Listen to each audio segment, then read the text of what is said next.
Dans la revue de presse édition de ce jour, on parlera naturellement de la gestion du foncier au Cameroun. Le ministre Henri Eyebéi a ici justement fixé les étapes clés pour obtenir ce précieux sésame en ce qui concerne justement la gestion foncière au Cameroun. Les dés sont jetés. Le ministre du cadastre, le ministre du domaine du cadastre des affaires foncières fixe le cap dans l'obtention justement du titre foncier au Cameroun. Dans la revue de presse de tout à l'heure, je vous donnerai les détails, mais surtout les dédales de cette actualité juste derrière le rideau. À tout de suite.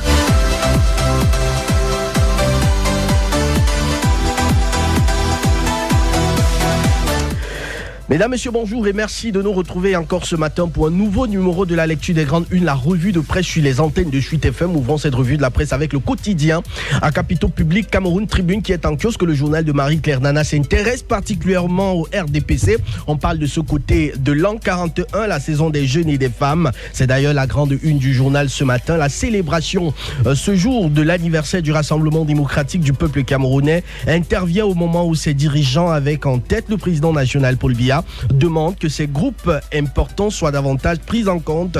Un engagement réaffirmé en cette année d'élections législatives et municipales. En tout cas, le Cameroun Tribune de ce jour étale le focus de cette actualité. C'est à lire et même à relire en pages 7, 8, 9 et 10 du quotidien à capitaux publics Cameroun Tribune qui est en kiosque ce matin. Également dans les kiosques à journaux, le quotidien Mutation qui célèbre ses 30 ans. Le journal de Georges-Alain Boyomo s'intéresse particulièrement au titre foncier. Je vous l'annonçais déjà en titre, les frais de procédure. C'est d'ailleurs la grande une de ce journal. Dans une instruction datant du 16 mars dernier, le ministre des Domaines, du Cadastre et des Affaires foncières, Henri Eyebéi, fixe justement les étapes, les coûts et du processus de délivrance du précieux sésame. En page 5 de Mutation ce matin, vous verrez les détails de cette actualité. Le journal revient également sur l'actualité du côté de l'extrême nord. L'après-cavaille se dessine dans cette partie du Septentrion. En tout cas, en page 7, le journal de Georges-Alain Boyomo retrace en fait l'histoire de cette partie du pays qui était en quelque sorte la fille du renouveau. En page 7, vous lirez les détails et surtout les détails en ce qui concerne l'après-cavaille d'Ibril dans cette actualité. Parlons de toute autre chose à présent avec le Messager qui s'intéresse principalement à la gestion foncière. Guerre déclarée à la mafia, c'est la grande une de Messager ce matin. Qu'espérer, on va le dire ainsi, de l'instruction ministérielle portant codification des modalités de prise en charge financière des responsables et membres de la commission consultative instituée dans le cadre justement des procédures visant l'immatriculation et l'établissement des titres fonciers au Cameroun sur les terres relevant justement du domaine national. La question est posée, l'analyse est présentée, la parole est donnée aux experts. En page 6 et 7 du Messager qui est en kiosque ce matin. Parlons économie avec le premier quotidien économique de la zone SEMAC, l'économie qui est en kiosque et s'intéresse particulièrement au programme avec le Fonds monétaire international. Pourquoi la France incite les pays de la SEMAC à signer de nouveaux accords? La question est ainsi posée et le débat ouvert. Un débat assez houleux. C'est clair, une réunion s'est récemment tenue à Paris avec les ministres des Finances et de l'économie de la communauté économique et monétaire de l'Afrique centrale. Les détails, le compte rendu, le film en images, mais en écrit, c'est à découvrir en page 3 du journal Le Premier quotidien économique de la zone SEMAC, l'économie qui est en kiosque ce matin. Défi actuel est en kiosque et s'intéresse particulièrement aux taxes sur le téléphone portable.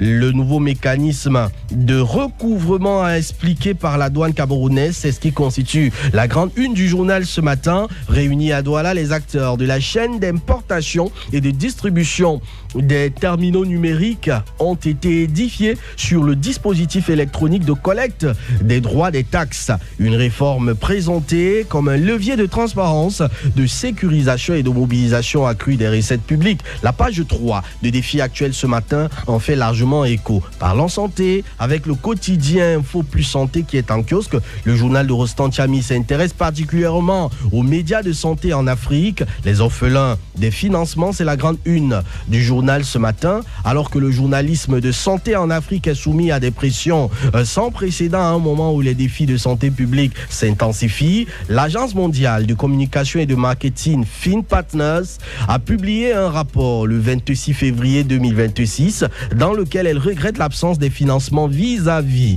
du gouvernement, vis-à-vis justement du journalisme en santé, raison idoine de lancer un appel à l'action à destination des gouvernements, des ONG, des bailleurs de fonds et du secteur privé afin qu'ils investissent davantage dans le journalisme local et améliorent l'accès aux données et aux experts africains. La page 5 du quotidien Info Plus Santé ce matin en fait largement écho. Bouclons cette revue de la presse avec le quotidien Le Jour. Le journal d'Aman Mana revient sur la SND 30 et pose justement les limites de l'impôt substitution. La parole dans le journal est donnée à Emmanuel Nubisingankam alors que s'ouvre dans quelques jours seulement du côté de Yaoundé la 14e conférence des ministres des 166 pays membres de l'Organisation mondiale du commerce. Le Cameroun devrait faire sa propre introspection du sujet justement de ses choix stratégiques de développement et de son positionnement sur l'échiquier du commerce international. En tout cas, le journal jette les bases d'une analyse profonde et accrue en ce qui concerne le commerce international,